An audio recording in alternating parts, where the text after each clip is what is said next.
Le Flash Info avec le centre de stockage de la Manche. Et c'est donc parti au tribunal de Cherbourg. Depuis hier, la justice a ouvert le dossier de 460 ouvriers étrangers irrégulièrement employés sur le chantier du réacteur nucléaire EPR de Flamanville.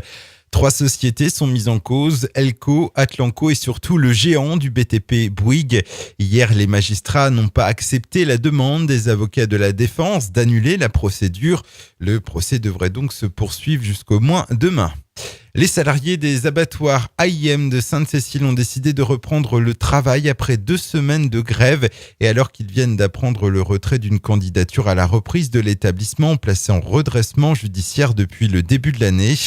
Ils souhaitent ainsi préserver l'activité du site, une condition essentielle pour une éventuelle reprise. On rappelle que l'examen des offres est prévu le 19 mars prochain au tribunal de commerce de Coutances. Aucune thèse privilégiée après le drame survenu lundi. Une Cherbourgeoise de 47 ans a trouvé la mort après que sa voiture ait chuté dans les falaises de la Hague à Erqueville. L'autopsie du corps n'a rien donné. L'enquête menée par la gendarmerie se poursuit. À Valognes, un blessé grave suite à un accident du travail. Cet ouvrier de 41 ans a fait une chute de 3 étages depuis un échafaudage sur un chantier, soit une hauteur de 9 mètres environ. L'homme a été évacué par hélicoptère à l'hôpital Pasteur de Cherbourg. Son pronostic vital n'est pas engagé.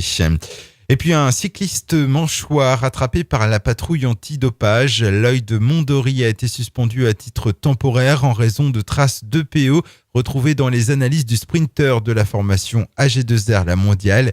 Il s'agissait d'un contrôle inopiné réalisé le 17 février dernier. Le Flash Info vous a été présenté par Landra, centre de stockage de la Manche à Digulleville. Pour en savoir plus et visiter notre centre, 0810 120 172, coup d'un appel local.